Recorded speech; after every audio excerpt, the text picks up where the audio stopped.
Olá! Mais um dia a gente está aqui com esse projeto lindo que chama Livro Aberto. Ai, é muita alegria estar por aqui com vocês, falando desse livro tão especial, esse livro tão lindo, que eu não sei, tem muito a ver comigo, porque a coragem, a ousadia tem muito a ver comigo, mas também tem muito a ver com a Ana, e por isso que a gente escolheu esse livro para começar esse projeto aqui com vocês. Então, quem estiver chegando por aí já vai mandando um aviãozinho, compartilhando, trazendo outras pessoas, porque hoje a gente vai começar o capítulo 1. A gente já fez a introdução desse projeto lindo e tá lá nos nossos gravados no Instagram, não sei como é que chama esse histórico, mas tá lá, quem quiser assistir o primeiro episódio. E hoje é o segundo episódio dessa série sobre o livro A Coragem de Ser Imperfeito, da Brené Brown. E é muito bom ter vocês aqui com a gente. Vamos aguardar a Ana chegar, mais pessoas, enquanto isso vão mandando para todo mundo. Eu vou aproveitar e vou mandar aqui também para algumas pessoas para assistirem aqui com a gente, que é muito bom, porque aí a gente consegue discutir sobre os assuntos. O ao vivo é sempre melhor, né, gente? A gente tem toda essa facilidade de estar online, de ter toda essa questão de poder assistir a hora que quer, como quer, onde quer, mas quando a gente está ao vivo, em grupo, conversando, partilhando, discutindo, não é muito melhor? Será que só eu gosto ou vocês também gostam disso? Se vocês gostam disso, vem com a gente para ficar nesse horário com a gente às 10h07 de terça-feira para participar com a gente. Porque é muito legal a gente estar aqui, a gente está partilhando, a gente está conversando, aprendendo. Então, bora.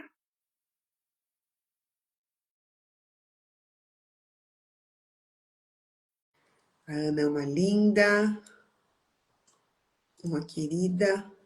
Tem mais pessoas para chegar. Tenho certeza que as pessoas certas vão aparecer. Porque esse movimento é um movimento muito gostoso, né? É um movimento onde a gente está aprendendo, onde a gente está partilhando. Isso é ótimo. Bom dia! Olá, bom dia, tudo bem por Cheguei aí? aqui. Ai, não, não gostei desse. Eu vou colocar esse aqui que é mais tranquilinho. Pronto. Tudo É, bem? Você sumiu aqui pra mim. sumi? Sumiu. Eu tô aqui, eu tô vendo você e tô me vendo. Ah, que coisa. Então acho que é só aqui pra mim mesmo. Se o pessoal puder comentar se tá aparecendo aí, se deu certo, se não deu. Comenta pra gente como é que tá o som, como é que tá a imagem, se tá tudo bem ou se a gente tem que sair e voltar. Gente, Achei que você ia entrar pelo do IHC hoje. Então, mas bora lá. não, eu gosto de entrar pelo meu. Não, sem problema. Deixa eu mandar aqui. Vamos mandar aviãozinho, gente. Chamar mais pessoal pra entrar aqui com a gente Depois a hoje. gente coloca lá. Tem algumas pessoas entrando. Quem tiver online, pode falar pra gente se tá tudo bem, o som, se estão vendo nós duas. Você não tá me vendo ainda? Não, tá tudo preto. E Eita. eu sou uma pessoa que trabalha com expressões, né? Não sei o que está acontecendo aí, mas vai dar certo. Vamos sair e voltar? Acho que Ah, sim. o Luciano falou que tá tudo ok. Ah, tá. Agora eu tô vendo aqui, o pessoal também apareceu. Oi, Luciano. Ele é o pai da minha filhada. Oi, Luciano, tudo bem? Então, bora lá. Você conseguimos caminhar? Você acredita ou quer sair e voltar? Não, vamos, bora. Se der certo, deu. Se não der, você te ver mesmo. Não vamos sair, não, que às vezes depois fica ruim para entregar de novo. Então, deixa assim mesmo. Então Mas fechou. bora lá.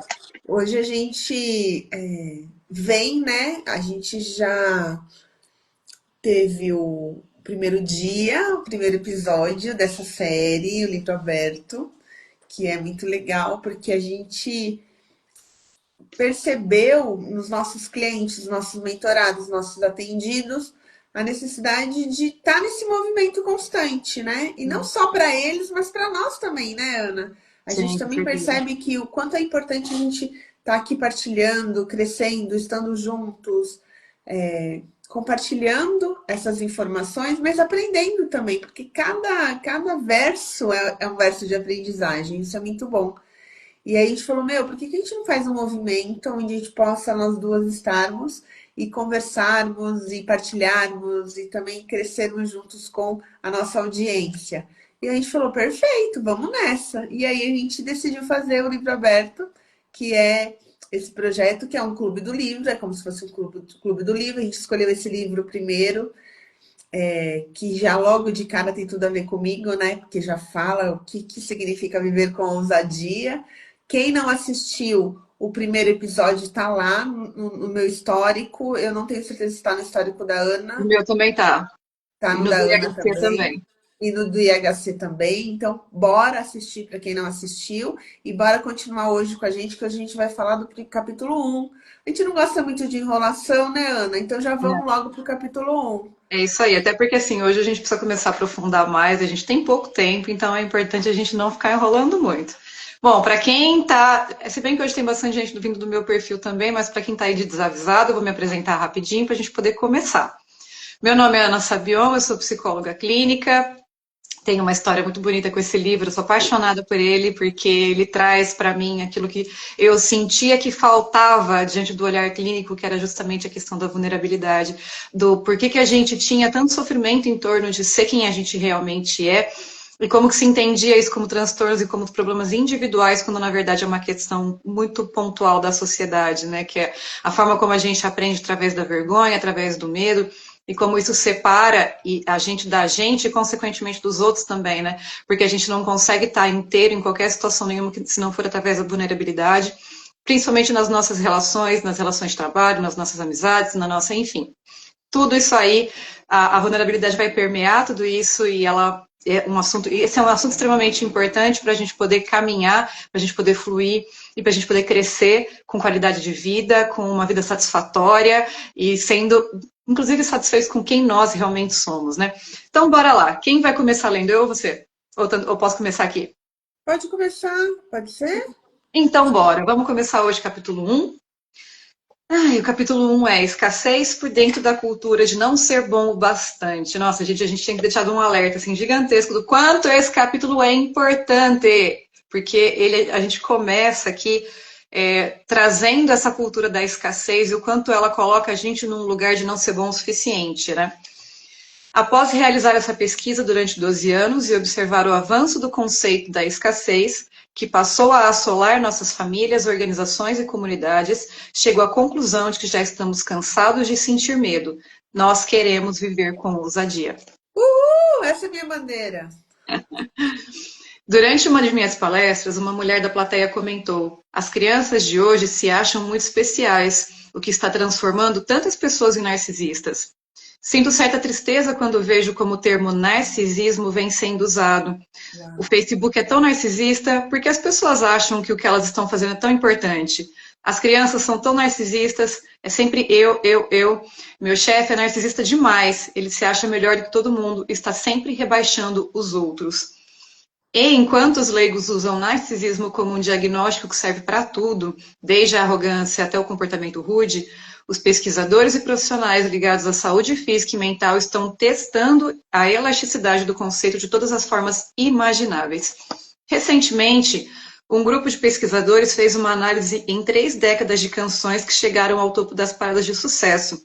Eles registraram uma tendência estatística significativa para o narcisismo e a hostilidade na música popular. Em consonância com a hipótese, encontraram uma diminuição expressiva do uso de nós e nosso e o aumento do uso de eu e meu. Os pesquisadores também relataram um declínio das palavras relacionadas à solidariedade e emoções positivas e um aumento das palavras relacionadas à ira e comportamentos antissociais, como ódio e matar. 2 pesquisadores da equipe, a Jian Chueg e Kate Campbell, autores do livro The Narcissism Epidemic, a epidemia do narcisismo, argumentaram que a incidência do transtorno de personalidade narcisista mais que dobrou nos Estados Unidos nos últimos 10 anos. Então, é isso? Estamos cercados de narcisistas? Nós nos transformamos em uma sociedade de pessoas egoístas e pretensiosas que só se interessam por poder, sucesso, beleza e em se tornarem importantes? Será que estamos com o ego tão inflado que acreditamos ser superiores mesmo quando não estamos contribuindo com nada relevante nem produzindo algo de valor? Se você é como eu, provavelmente estará refletindo um pouco e pensando: sim, o problema é exatamente esse. Não comigo, é claro, mas em termos gerais, essa parece ser a mesma situação. É reconfortante ter uma explicação, principalmente uma que faça com que nos sintamos melhor a respeito de nós mesmos e deposite a culpa nos outros. Na verdade, sempre que escuto pessoas usarem o argumento do narcisismo, ele geralmente vem acompanhado de um tom de desprezo, raiva e julgamento. Nossa, calma, para tudo. Porque só esse começo aqui já, nossa, Já dá a live inteira, né? fez um boom na minha cabeça. Vamos parar aqui, vou até deixar iluminado a palavra aqui que acabou o julgamento, mas só já começa falando de ambiência, né? Já começa o capítulo falando. é, Eu estava esperando outra coisa com o título. Eu não li esse livro, né, gente? Preciso contar Não, para mas vocês. vai chegar nesse ponto ainda. Eu não li esse livro. Quem leu foi a Ana. A Ana ama esse Eu livro. amo E esse livro. aí ela me convenceu. Ela falou assim: vamos nesse, que esse é bom. Mentira, não precisou me convencer, porque eu já tinha ouvido falar desse livro, mas eu quis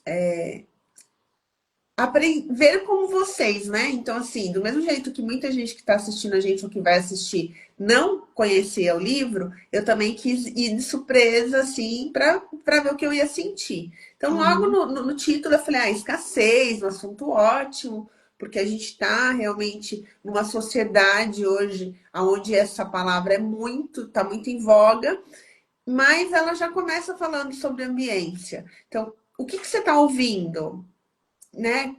Qual é o ambiente que você está vivendo? Então, assim, ela traz, inclusive, dados técnicos falando de como houve essa diminuição de algumas palavras que são muito importantes, que é de solidariedade, de olhar ao próximo, né? Essa questão do social e o quanto que as músicas estão refletindo o ego, o eu, né? O quanto que isso está sendo é, bastante disseminado na mídia, disseminado na música, e é o que os nossos filhos estão ouvindo, o que nós estamos ouvindo, quando fazemos essa audiência sem nenhum tipo de cuidado, né? A gente simplesmente ouve o que está vindo lá na rádio, ouve o que está vindo na parada de sucesso. Então, olha a importância de saber o que você está ouvindo, olha a importância de você prestar atenção no controle da sua vida.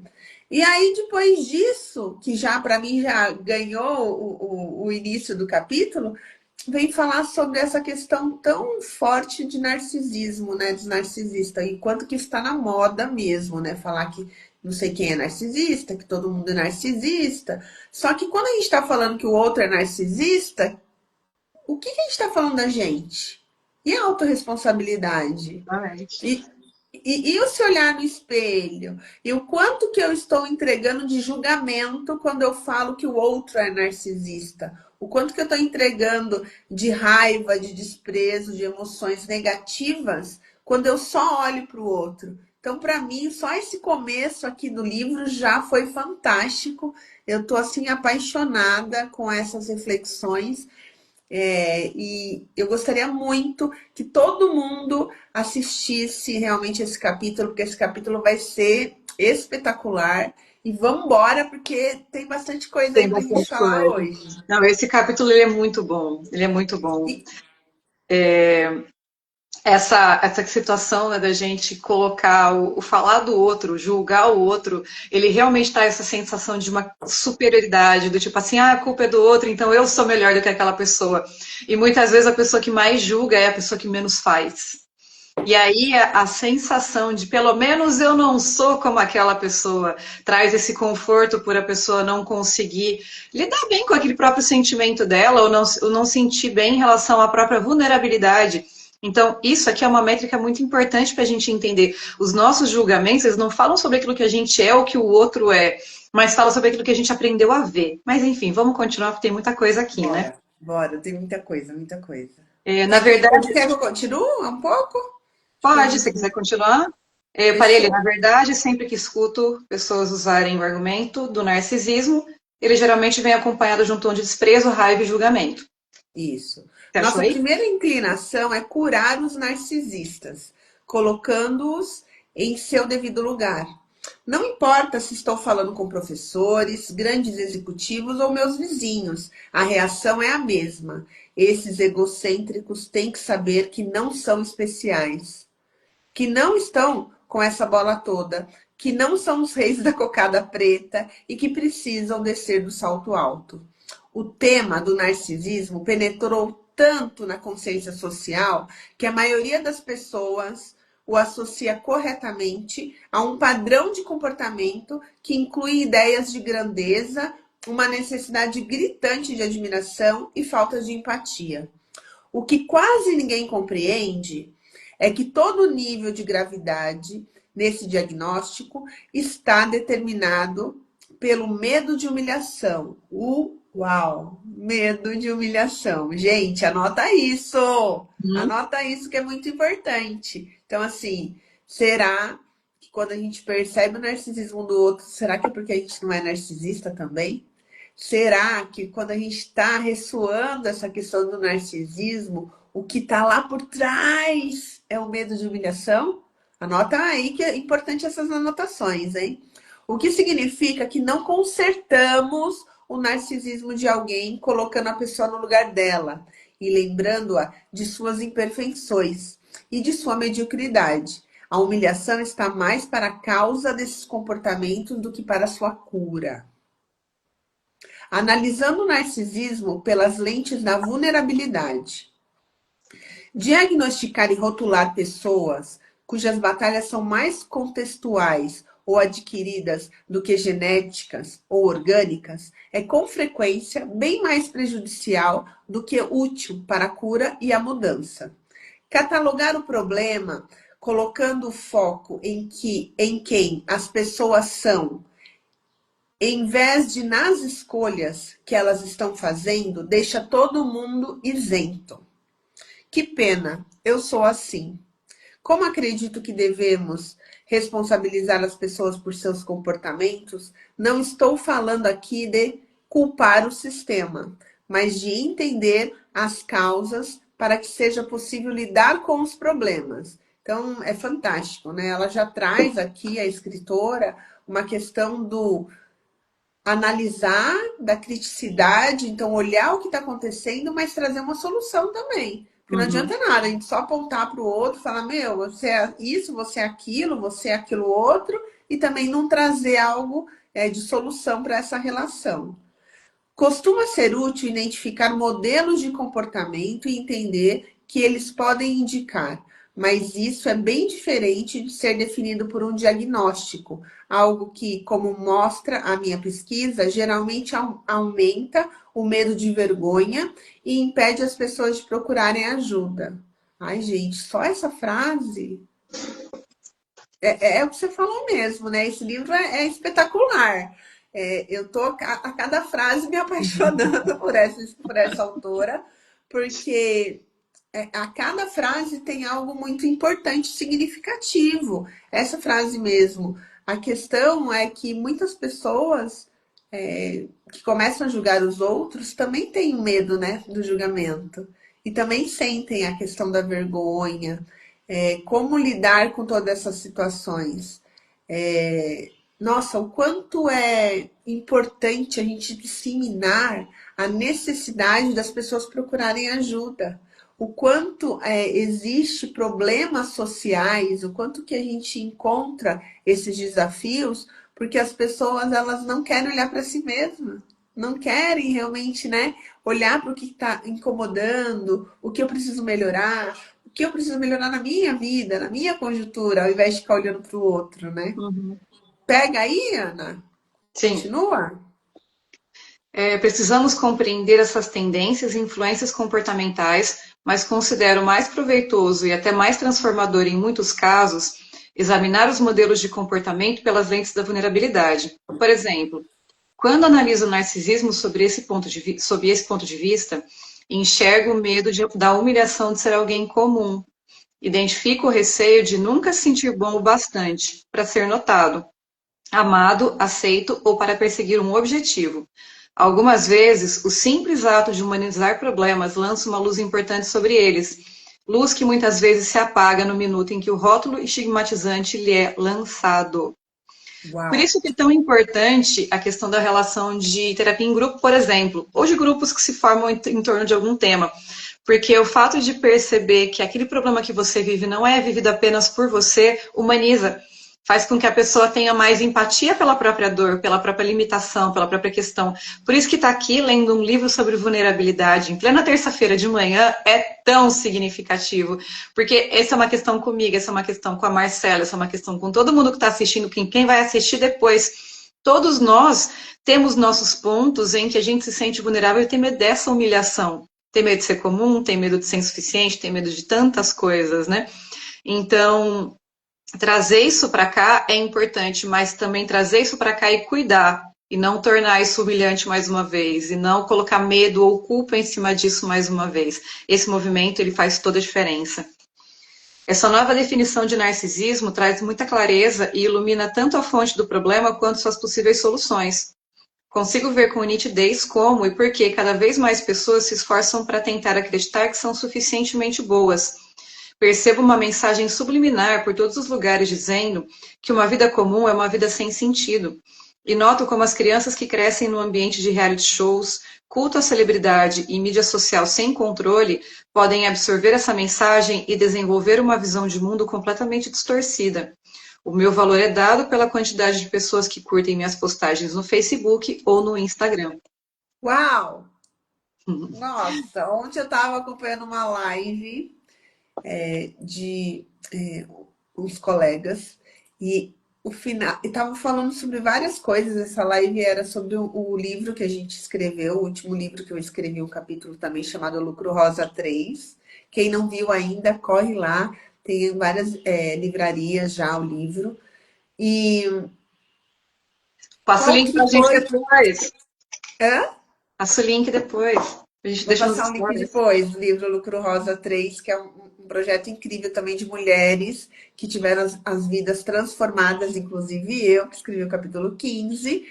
E, nossa, tem histórias maravilhosas lá. E a Riva, né, uma advogada, uma colega, com o Riva, o mentor, estavam fazendo uma live ontem. E você não acredita, no final da live, a fala qual que foi? Que a Riva estava num grupo de mulheres e o quanto nota-se que as pessoas estão muito mais preocupadas com o match e com o curtir lá dentro da internet do que com a vida real. Sim. E, olha que fantástico essa fala aqui, né? Que o meu valor é dado pela quantidade de pessoas que curtem minhas postagens no Facebook ou no Instagram. Então a gente percebe o quanto que o mundo está irreal, porque não está mais acontecendo aquela nutrição, aquele cultivo das relações, mas só a preocupação com o que está lá na internet, no mundo virtual. E o quanto esse mundo é disfarçado, o quanto esse mundo é irreal, né? E as pessoas Sim. não têm essa noção. Então, muito bom, muito bom. E tem muitas pessoas que estão olhando para isso. Como eu disse, ontem numa live estava falando exatamente a mesma questão que está falando aqui no livro. Olha que louco. Uhum. Muito bom. Vamos lá. Pelo fato de sermos todos suscetíveis à propaganda de massa que deflagra tais comportamentos, essa nova lente de observação remove a oposição nós versus aqueles malditos narcisistas. A vontade de acreditar que o que estamos fazendo tem importância é facilmente confundida com o estímulo para sermos extraordinários. É sedutor usar o parâmetro do culto à celebridade para medir a significância ou insignificância de nossas vidas. As ideias de grandeza e a necessidade de admiração parecem um bálsamo para aliviar a dor de sermos tão comuns e inadequados. Sim, esses pensamentos e comportamentos, no final, causam mais dor e levam a mais isolamento. Porém, quando estamos sofrendo e o amor e os relacionamentos estão pesando na balança, nós nos agarramos àquilo que parece nos oferecer mais proteção. Certamente, existem situações em que o diagnóstico pode ser necessário para que o tratamento correto seja encontrado, mas todo mundo também pode ser beneficiado pela abordagem dos conflitos através das lentes da vulnerabilidade. Sempre é possível aprender alguma coisa quando consideramos as questões a seguir. Quais são as mensagens e as expectativas que definem a sociedade em que vivemos? Como a cultura social influencia nossos comportamentos? De que maneira as dificuldades que enfrentamos produzem comportamentos cujo objetivo principal é nos proteger? Como nossos comportamentos, pensamentos e emoções estão relacionados à vulnerabilidade e à necessidade de um forte sentido de valorização? Deixa eu trazer um dado que está acontecendo recentemente, que é uma coisa extremamente importante quando a gente olha para essa questão de like em Instagram e Facebook, é quantas pessoas estão buscando o chat GPT para se validar. Uau. Quantas pessoas buscam o chat GPT para fazer terapia, para fazer amizade, para desabafar, para questionar o que o chat acha dela, para ser validado por uma inteligência artificial. Esse capítulo ele tá falando muito sobre essa questão de como nós estamos nos deixando de ser uma comunidade e nos tornando individualistas. E isso, mais para frente, vai falar melhor sobre isso, sobre o quanto isso expõe essa questão da vulnerabilidade, porque faz com que a gente entenda questões humanas como um problema pessoal. Só que eles têm 1 milhão de interesses, tá, gente? Tipo, questões sociais mesmo. A questão da indústria farmacêutica, da questão da alimentação, porque assim, quanto mais isolado a gente fica, mais a gente consome, esse é um ponto importante. Mas o que ela está trazendo aqui é que o fato de não termos relações reais, não termos mais essa questão da comunidade e essa validação entre seres humanos, coloca a gente cada vez mais vulnerável, cada vez mais isolado, mas principalmente da gente, porque a gente só é de fato, a gente só se reconhece, só se entende através do outro. Só que, quando a gente busca aceitação em like, em publicação, em engajamento, em viralizar, ou até mesmo no chat GPT, isso está mostrando muito mais essa questão do afastamento do que de uma validação real. Mas o que a gente precisa é de uma validação mesmo que ela venha de uma máquina e não de uma pessoa. E isso isola a gente e cria muito mais problema do que o contrário. Quer seguir daí, Marcela? Sigo. Vamos só reforçar um pouquinho essas questões, porque a gente entende que se esse é o momento, é porque é muito importante esse questionamento, essa reflexão. Então, bora olhar com carinho, pessoal, essa questão. Quais são as mensagens e as expectativas que definem a sociedade em que vivemos? Você já parou para pensar nisso? Você já parou para pensar como a cultura social influencia nossos comportamentos? Uhum. E aí entra essa questão que a Ana falou do capitalismo, né? Do que as coisas estão vindo para a gente, a massa, né? O que essa massa está trazendo para a gente e o que nós somos na essência, na nossa verdade. Então, olhar um pouquinho para essa questão. De que maneira as dificuldades que enfrentamos produzem comportamentos cujo objetivo principal é nos proteger? Então, assim, será que a gente está realmente cada vez mais nos tornando mais vulnerável porque a gente está tentando se proteger e aí quando a gente se torna vulnerável, a gente se isola e aí a gente fica naquele mundico só nosso, onde só a gente é o rei? Então, observar isso, gente. Vocês estão tentando, estão sendo ousados, estão arriscando, estão buscando novas questões ou estão cada vez mais nesse travamento, ficando nesse isolamento, ficando com medos, muitos medos do que pode acontecer? Como os nossos comportamentos, pensamentos e emoções estão relacionados à vulnerabilidade e à necessidade de um forte sentido de valorização? Será que o que você está buscando realmente é ser reconhecido, ser valorizado, ou preencher realmente a sua essência, sentir o dia a dia, o agora? E coisas simples, né? A vida, ela acontece no simples. Como é que tá isso no seu processo? Então, observar isso tudo com bastante carinho. Para quem não leu o livro, a gente mandou o link na semana passada, mas a gente manda de novo, né? Hoje o link para quem ainda não tem o livro, quem ainda não adquiriu. Pode adquirir ele em PDF ou físico, daí fiquem à vontade. E acompanhe a gente, porque tem bastante páginas aí para vir, tem bastante coisa ainda para podermos falar nas nossas terças-feiras, às 10h07 da manhã. Quem estiver aqui com a gente é muito melhor, porque quando a gente está junto, a gente consegue conversar, partilhar, se tiver alguma dúvida, se quiser falar alguma coisa. Essa que é a ideia. A ideia é exatamente a gente sair do isolamento, sair dessa Exatamente. questão de estar lá perdidinho entre a gente e trazer a gente para esse movimento. Eu Ah, ia falar isso Marcela, agora, com a gente aqui é mais quentinho. é mais quentinho, essa que é a ideia, né? A gente tá nesse movimento juntos. Ah, Marcela, mas eu não quero me expor, eu não quero que você fale, dos meus problemas. Tudo bem, a gente sempre tem um amigo que tá com problema. A gente sempre tem alguém pra gente falar, olha, ai, o meu amigo, ele tá passando por isso. A minha amiga tá passando por aquilo. Gente, aproveitem os amigos e as amigas que vocês têm, traz os problemas deles para a gente poder estar discutindo aqui juntos. E não é uma discussão no sentido de briga, mas traz esse problema para a gente conseguir pensar com vocês, a gente conseguir pensar, tanto eu com todas as minhas habilidades, todo o meu trabalho, meu preparo, e a Ana com o trabalho e preparo dela. Não é à toa que a gente chegou aqui nessa condição de mentoras. É porque a gente já viveu muito nessa vida, a gente já estudou muito nessa vida, e a gente tem condição de estar podendo ajudar vocês a olhar de um modo diferente. Então, vem com a gente nesse processo que vai ser muito bom. Principalmente porque quando a gente traz as nossas questões, a gente às vezes acha que é uma coisa pequena, mas a gente pode estar ajudando uma outra pessoa que a gente nem conhece, que a gente nem faz ideia, e aquilo ser muito relevante para aquela pessoa, e literalmente levar aquela pessoa para um lugar de conforto. Ah, mas vai levar para um lugar de conforto por causa da minha dor? Não, é pela identificação, aquilo que torna a gente humano. Então, falar das nossas experiências aqui às vezes é desconfortável, mas além de ser um rompimento do nosso padrão de medo, de estar vulnerável, também pode ajudar outras pessoas. Então, não ignorem este pedido, tá, gente? Vem com a gente aqui e Vem bora com a lá. Todo gente. mundo de mãozinha dada, vamos junto. Muito bom. Voltando à problemática anterior, sobre estarmos ou não cercados de pessoas com transtornos de personalidade narcisista, acredito que exista uma poderosa influência social em ação agora mesmo, e que o medo de ser comum faça parte dela. Mas tenho certeza de que a resposta está em uma camada mais profunda.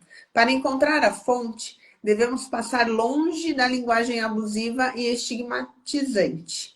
Se ampliarmos a expectativa, a visão muda, sem perder a vista, sem perder de vista os problemas que viemos discutindo. Podemos enxergá-los como parte de um quadro maior. Isso nos permite identificar perfeitamente a maior influência cultural da nossa época, o contexto capaz de explicar o que todos identificam como uma epidemia do narcisismo.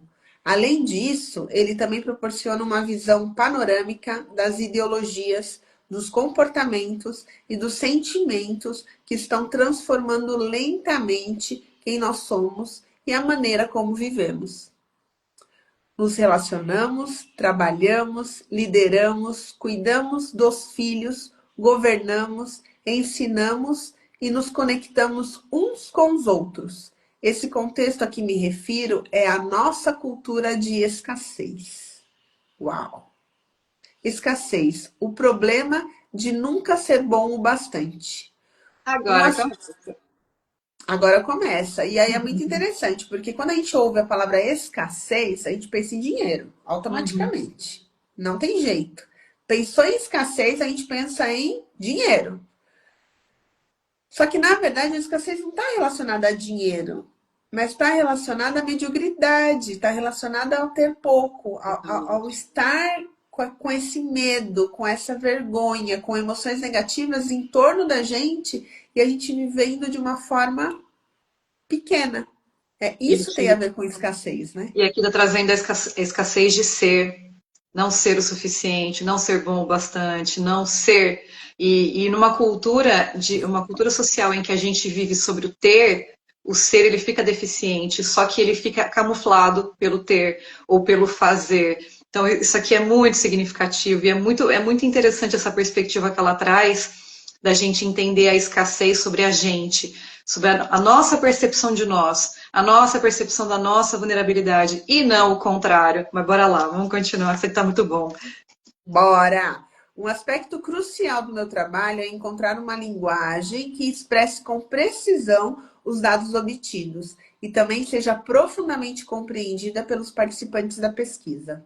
Quando as pessoas ouvem ou leem a frase nunca ser o bastante, levam apenas alguns segundos para começarem a preencher as lacunas. Então vamos lá, vamos pensar no quadro. Nunca ser travessão o bastante. E aí a gente vai preencher essa parte que está em branco, essa lacuna. Então vamos lá. Item 1, nunca ser bom o bastante. Item 2, nunca ser perfeito o bastante. Item 3, nunca ser magro o bastante.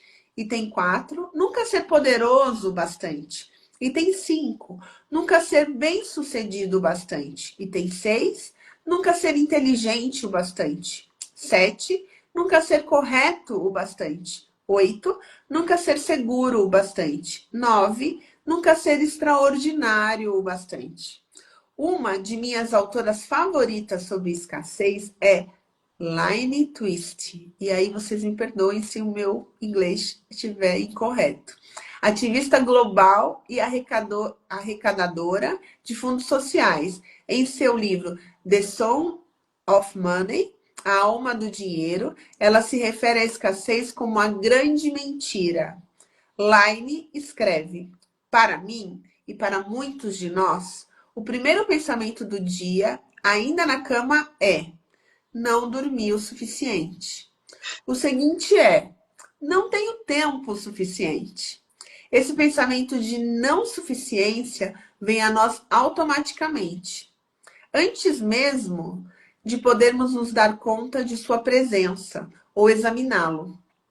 Passamos a maior parte de nossas vidas ouvindo, explicando, reclamando ou nos preocupando com o que não temos em quantidade ou grau suficiente.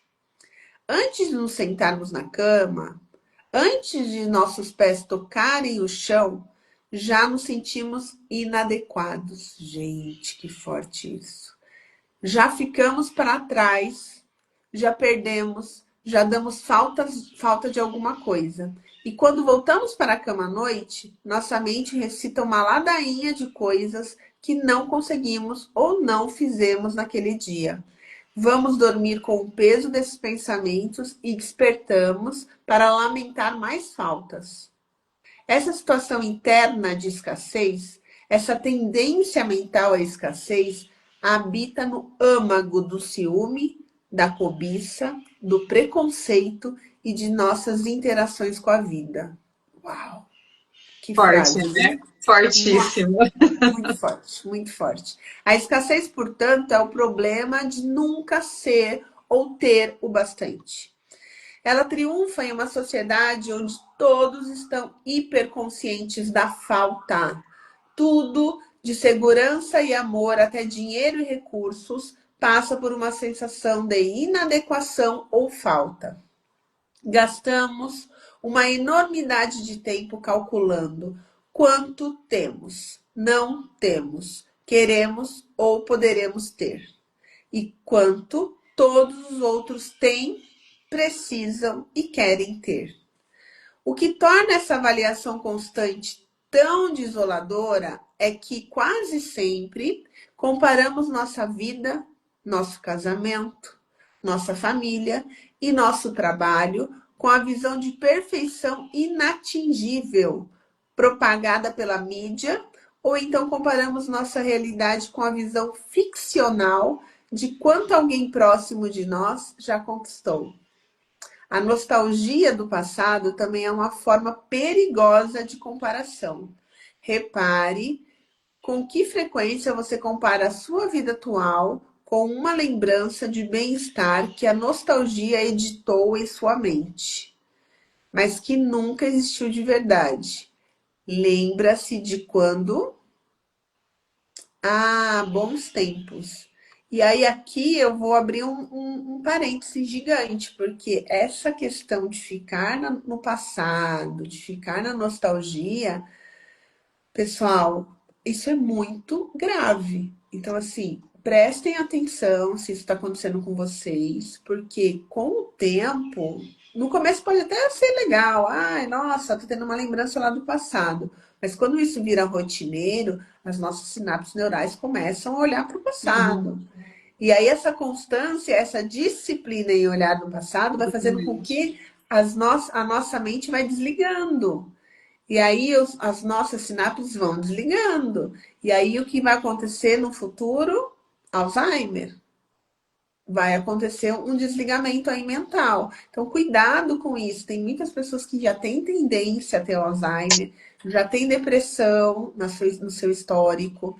E aqui a gente não está julgando ninguém. Isso são condições que as pessoas têm. Eu mesmo sou uma pessoa que eu tenho depressão. Já tive quadros graves de depressão. Depressão é algo que eu entendo que não é curável, eu entendo que é algo que a gente precisa todo dia trabalhar, todo dia buscar os hormônios da felicidade, buscar estar de bem consigo mesmo, para que você não volte a ter esse quadro depressivo. Então, quando eu falo isso, eu falo com autoridade, gente. Eu não falo o que eu acho que é depressivo. Eu não falo o que eu acho que é você tá lá no fundo do poço. Eu já estive lá no fundo do poço também.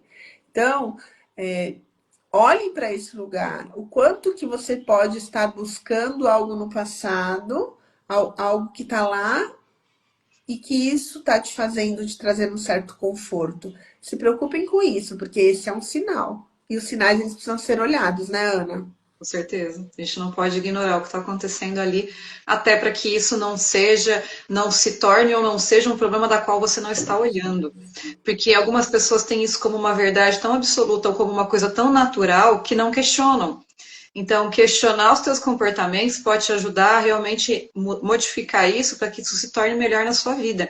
Porque às vezes um hábito simples, um pensamento simples, uma crença simples, digo simples no sentido de facilmente modificável, está atrapalhando muito a sua vida, mas você não percebe porque ela é uma verdade para você. E aí, se é uma verdade, é inquestionável. Então, a gente precisa questionar essas coisas e trazer isso para um lugar de saúde, para que a gente entenda se aquilo é bom, saudável, se aquilo precisa ser mantido ou se pode simplesmente ser modificado, como a gente faz isso. Então, eu vou aqui, ó, vender meu peixe mais uma vez. Se você percebe algo nesse sentido e não consegue modificar isso sozinho, estamos aqui, ó. Eu e a Marcela, a gente trabalha com comportamento humano, e a gente está aqui para ajudar a modificar essas percepções, essas verdades e essas possibilidades para que você traga mais qualidade de vida para o seu dia a dia. Posso Pro seguir seu- daqui, Marcela? pode sim. Para o seu dia a dia e para o seu social também, né? Com Para a sua certeza, comunidade, para a sua família, com para o seu certeza. trabalho. A gente está num momento muito especial no Brasil, que é o momento da implantação da atualização da NR1. Então, a gente está no momento onde existe uma preocupação muito grande com relação à saúde e o bem-estar, principalmente no trabalho. Então, se você vive uma relação no trabalho que não é uma relação saudável, se você não entende que o seu trabalho é algo onde você está lá de forma tranquila, se você sente que você está sendo assediado moralmente, se você sente que você está sofrendo algum tipo de assédio, vem com a gente, manda mensagem para a gente também, com muito carinho, muita preocupação, a gente preparou um trabalho lindo para a implementação da NR1 nas empresas. E a gente tem a graça de estar nesse momento onde ainda estamos nessa transição. Então, assim, muitas pessoas estão em dúvidas, muitas pessoas não sabem o que fazer. Pergunta pra gente que a gente pode ajudar vocês. Inclusive na implementação, viu? Se você tem uma empresa, ou se alguém está perguntando para você, ah, você sabe quem faz implementação? Nós fazemos. Vem com a Chama a gente. gente! Vem com a Bora gente. lá. A fonte da escassez. A escassez não se instala numa cultura da noite para o dia. O sentimento de falta e privação floresce em sociedades com tendência à vergonha e à humilhação, e que estejam profundamente enraizadas na comparação e despedaçadas pela desmotivação. Quando menciono uma cultura com tendência à vergonha, não quero dizer que tenhamos vergonha de nossa identidade coletiva, mas que há muitos entre nós sofrendo com a questão da desvalorização que vem modelando a sociedade. Nos últimos 10 anos, testemunhei grandes mudanças no Zeitgeist do meu país. Zeitgeist é tipo a cultura do momento ali, né? Identifiquei essas transformações por meio da coleta de dados e as reconheci nos rostos das pessoas que encontrei, entrevistei e com quem conversei. O mundo nunca esteve numa situação tranquila, mas a década passada foi tão traumática para um grande número de pessoas que isso chegou a causar mudanças em nossa sociedade. Passamos pelo 11 de setembro, por várias guerras, recessão, desastres naturais de enormes proporções e pelo aumento da violência gratuita e dos assassinatos em escolas. Testemunhamos acontecimentos que vêm dilacerando nossa sensação de segurança com tamanha força que nós os vivenciamos como traumas pessoais, mesmo sem estarmos envolvidos neles de forma direta.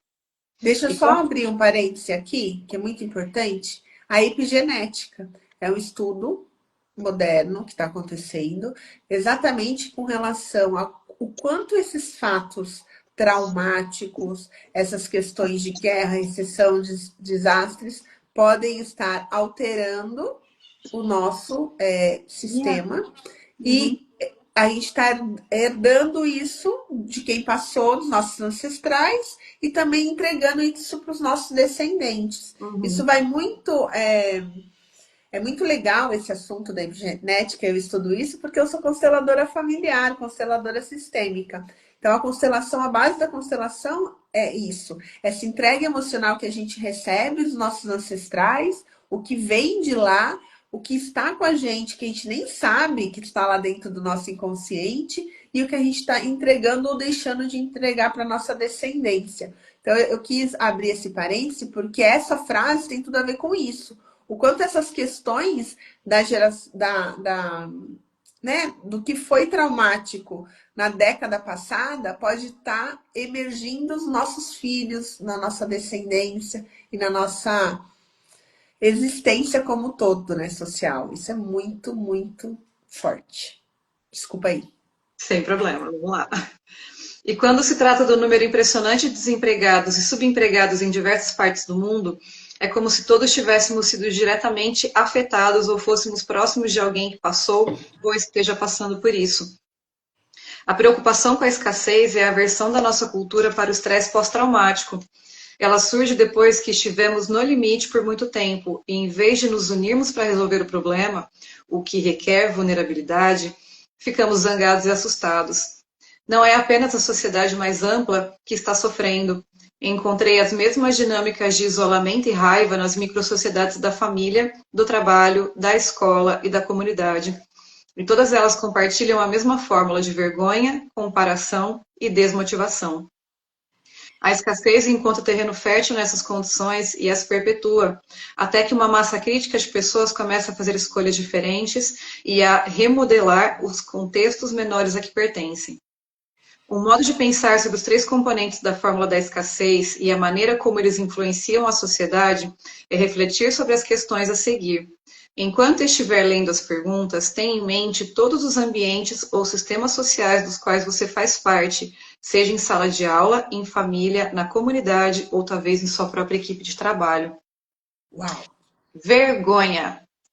O medo do ridículo e a depreciação são usados para controlar as pessoas e mantê-las na linha? Apontar culpados é uma prática comum? O valor de alguém está ligado ao sucesso, à produtividade ou à obediência? Humilhações e linguagem abusiva são frequentes? E quanto ao favoritismo, o perfeccionismo é uma realidade? Eu quero ver quem que não respondeu sim para alguma das perguntas, né? Uau! Se alguém Nossa! aqui respondeu negativo para todas as perguntas, comenta aí com a gente, por favor, porque você é um ser muito privilegiado, né? Nossa! Ou privilegiado ou isolado, né? Eu não conheço Isolado, ninguém, exatamente. não está em grupo, não participa de nenhum processo A pessoa não comunitário, tá né? nem na internet, né? Não tá nem na rede social. Porque não é possível, né? E aí vem uma informação importante também, né? Para quem conhece a questão de vibração e frequência, que também é um dos meus estudos, que eu amo de paixão, a vergonha é onde a frequência está mais baixa. É a frequência mais pequenininha. Então, assim, é uma frequência onde nada acontece. quando a gente está com essa frequência, com essa emoção de vergonha, só acontecem mais coisas ruins, porque a gente é uma ressonância, né? Então, o que a gente vive, o que a gente sente, é o que a gente emana e é o que vem pra gente no círculo. Ressonância é o que a gente manda, é o que volta. É o que manda, é o que volta. E a vergonha é um dos sentimentos mais baixinhos, de energia menorzinho. Então, olhe para isso. Se você está sentindo muita vergonha no dia a dia, se você tem muito medo do ridículo, muitas essas questões, é porque você está emanando muito essa energia. Se você está emanando muito essa energia, o que que você vai receber? Mais Mas, problemas, mais uhum. situações onde você vai ter mais vergonha e esse círculo vai virar um círculo vicioso. Então, observe isso, hein? Bora lá, vamos acelerar que a gente está com pouquíssimo tempo para poder encerrar. Vamos lá. Falta Comparação. muito? Agora fica. Não, acho que estamos terminando o capítulo. Tá terminando. Tá. Comparação. A competição saudável pode ser benéfica, mas a comparação e disputa o tempo todo, velada ou abertamente, a criatividade tem sido sufocada, as pessoas são confinadas a padrões estreitos em vez de serem valorizadas por suas contribuições e talentos específicos. Há um modo ideal de ser ou um tipo de habilidade usado como medida de valor para todos? Isso aqui também, a comparação, ela é complicadíssima e ela é uma coisa que é instalada que dificilmente depois desinstala, né? A gente leva esse hábito e esse hábito mesmo para o resto, para todas as coisas que a gente faz na vida. Então, isso é uma coisa extremamente importante ser observada e ser parada. Você acha que a comparação tem a ver com cultura no Brasil, Ana? Tem, tem. Tem a ver com a cultura e tem a ver com a criação. Porque a maior parte dos pais educa os filhos através da comparação. Tá vendo? A sua prima não faz tal coisa. Tá vendo? O seu amiguinho lá, ó, passou no vestibular. E Nossa, você o que eu não. ouvi disso de prima, eu tenho uma prima que é uma linda, inclusive, Paulinha, se você ver aqui, um beijo pra você que eu te amo. E eu adoro falar eu te amo pra todo mundo, viu, gente? Mas assim, quem é do meu sangue eu amo mais, né? É natural a gente amar as pessoas que é do sangue da gente, né? E a Paulinha, ela sempre foi uma criança linda. A gente tem um pouca diferença de idade, eu sou mais velha. Mas eu sou daquelas meninas que eu cresci sendo moleque. Eu era um moleque, na verdade, né? Eu era um menino, eu era super arteiro, queria chamar a atenção de todo mundo. E a Paulinha não, a Paulinha sempre foi recatada, boazinha, linda. A tia Janine falava assim pra ela, senta e fica aqui. Ela ficava o dia inteiro lá sentada esperando, sabe esse tipo de criança? Era a coisa mais gostosa do mundo. Hoje eu imagino, enquanto mãe, né? O quanto que é gostoso ter uma filha assim. Mas eu era ao contrário. E daí o que que eu ouvia de todo mundo? Da minha mãe, dos tios, de todo mundo.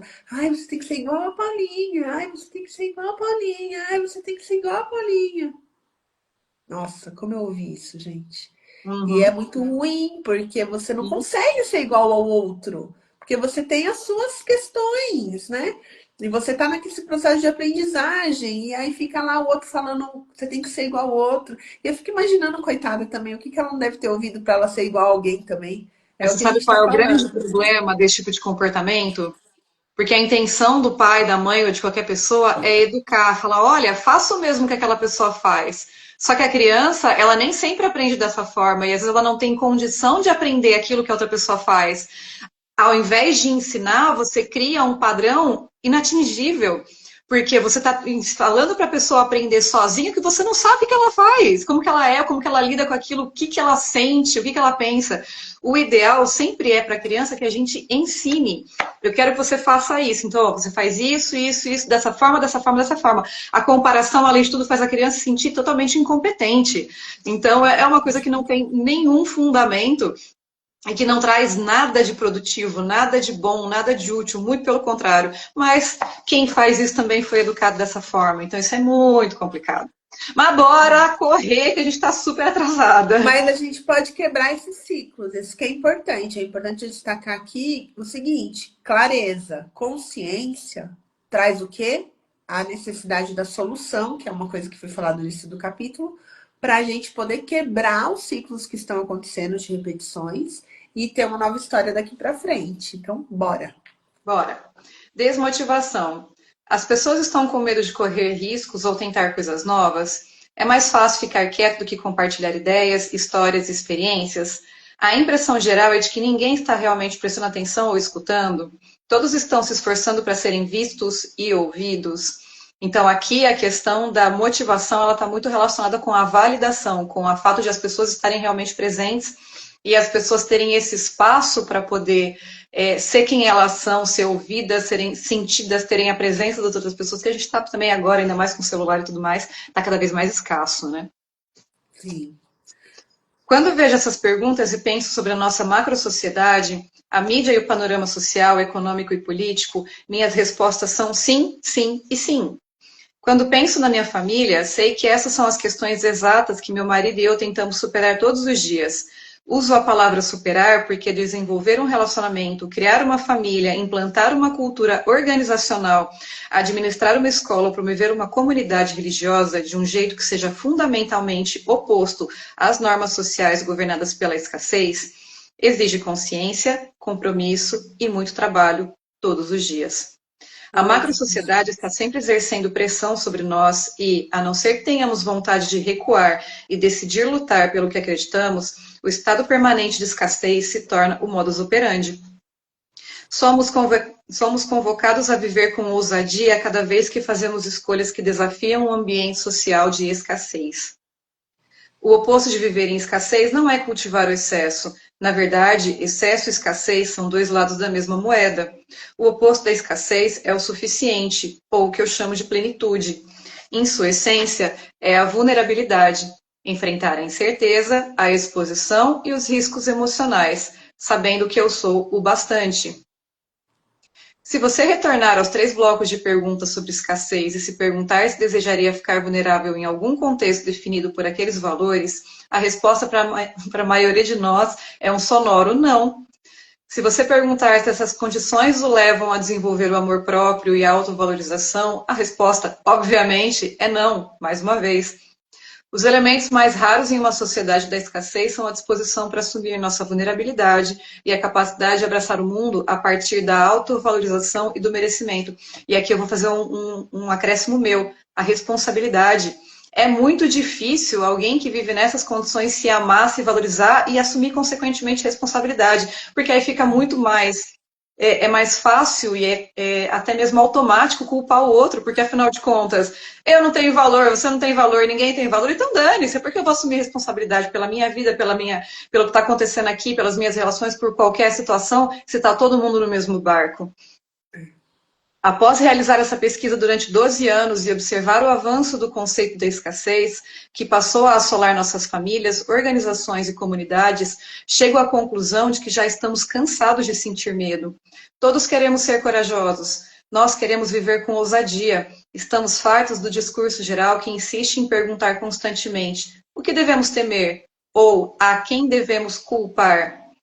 No próximo capítulo, conversaremos sobre os mitos da vulnerabilidade que abastecem a escassez e sobre como a coragem começa a abrir caminho quando nos mostramos e nos permitimos ser vistos.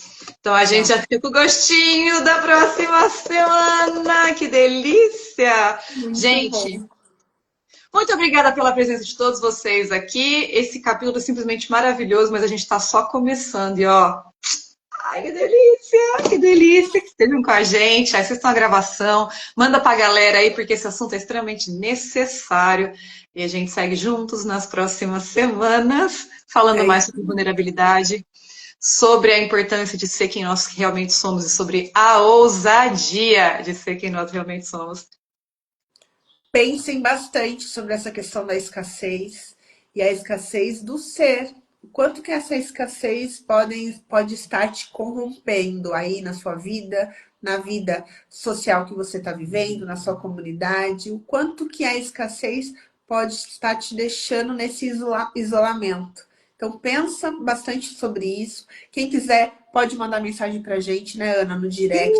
Pode mandar lá no Instituto, no IH Coaching. Manda pra gente o que vocês estão achando sobre isso. Bom dia para todos que estão entrando. Várias pessoas entraram. Foi hoje um dia muito legal. A gente teve bastante movimento aqui. Gostaria muito que vocês assistissem novamente esse capítulo de hoje, assistisse o número 1, né, o primeiro episódio, para comentar com a gente o que vocês estão sentindo, o que vocês acham. Pode mandar para a gente mensagem lá no direct. Para a gente é uma alegria imensa estar aqui com vocês. É muito bom participar desse movimento. É muito bom a gente trazer essas questões que são tão caras, são tão importantes para a evolução da sociedade, para nosso crescimento, né? Para nossa mudança, para nossa melhoria. Então esse é um dos nossos propósitos, né, Ana? Com Realmente certeza. contribuir para a melhoria social, contribuir para a nossa vida, para a nossa evolução, mas para contribuir com você que está aqui nos acompanhando, com você que está aqui nos dando audiência, estando aqui nesse momento. Isso é muito importante para a gente, essa troca, esse crescimento mútuo. Então, vem com a gente. Terça-feira que vem, às 10h07, a gente retorna para o próximo capítulo. E acompanha a gente lá, tanto nas nossas redes, como na rede do Instituto também, É Happiness isso aí. Coach.